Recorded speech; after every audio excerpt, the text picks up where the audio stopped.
Jumpa lagi Kisanak. Seekor anjing yang ditabrak Yahya Waloni kedapatan sujud syukur. Pasalnya, penceramah agama yang sengaja menabrak anjing tersebut kini kena batunya. Bukan cuma kena batu kerikil, Yahya Waloni juga kena batu bata. Kisanak, Yahya Waloni ditangkap Bareskrim Polri karena dianggap melanggar pasal penodaan agama dan ujaran kebencian. Jika saja anjing yang ditabrak tersebut bisa menuntut, mungkin Yahya Waloni akan terkena juga pasal penyiksaan dan kesombongan. Kisanak yang budiman, kita tidak tahu apa yang disampaikan anjing yang pincang dan menderita itu ketika ia menderita dan menyampaikan keluh kesahnya kepada Tuhan. Kita hanya mendengar suara guk-guk dan kaing-kaing. Kisanak, tetapi sebagian orang meyakini di antara suara kaingan anjing yang menderita itu, ia mengutuk sang penceramah dengan umpatan, "Dasar Waloni jancuk." Kisanak, memang wajar jika sang anjing marah dengan ulah Yahya Waloni. Dia tidak salah apa-apa, langsung ditabrak sampai pincang. Kisanak yang budiman, ketika mendengar Yahya Waloni ditangkap polisi, mungkin anjing-anjing yang dianiaya itu rame-rame melakukan syukuran. Ia yang tadinya frustasi terhadap penegakan hukum, kini menjadi yakin hukum bukan hanya tajam ke manusia, tapi juga tajam ke anjing. Kisanak, Waloni sendiri sudah sering memberikan ceramah kontroversial. Padahal dalam skuad Muslim, Waloni termasuk orang baru. Ia mu'alaf. Bukannya ia unggah-ungguh dan menunjukkan sopan santun sebagai pendatang baru, tetapi Waloni lebih sering petantang-petenteng. Layaknya tuan krep di restoran Freddy Petty. Kisanak, padahal jika dihitung, Waloni ini bisa dikatakan dalam masa training atau masa percobaan sebagai Muslim. Ia mestinya bisa menyesuaikan diri dengan SpongeBob dan Squidward. Kisanak yang budiman, jika kita perhatikan, bursa transfer antar agama memang sampai saat ini masih terus berlangsung. Sialnya, yang masuk Islam adalah orang-orang semirip Yahya Waloni, Felix Xiao, dan Irene Handono. Sementara dari skuad Muslim, kehilangan artis seperti Lukman Sardi, Ari Wibowo, Asmiranda, Nafa Urba, dan Salma Vina Sunan. Mereka semua berpindah ke Kristen.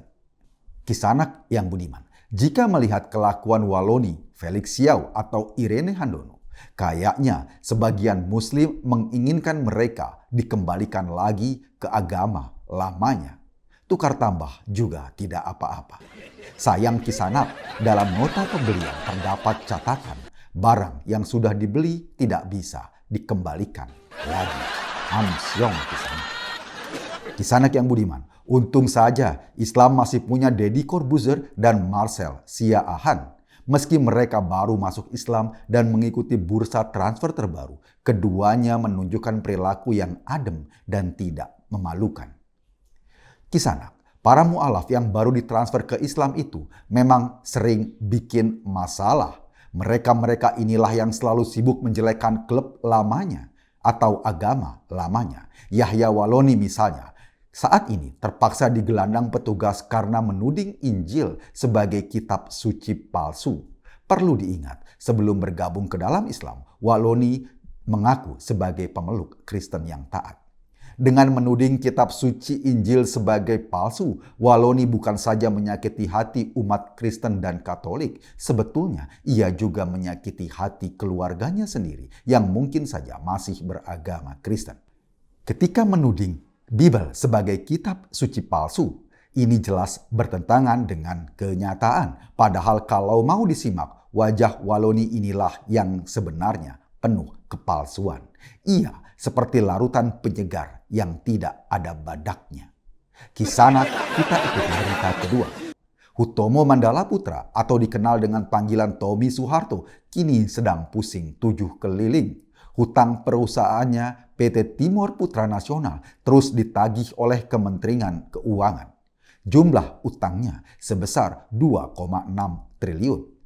Kisanak, Kementerian Keuangan sendiri melayangkan panggilan terbuka di media massa kepada Tommy Soeharto. Sebab saat dipanggil baik-baik, Tommy sering mangkir. Namun Kisanak, bahkan saat dipanggil secara terbuka saja, Tommy tetap saja tidak datang. Ia hanya mengirimkan utusan. Sayangnya, utusan tersebut tidak bawa duit untuk bayar utang. Utusannya hanya membawa bacot dan badan doang. Kisanak, oh Kisanak.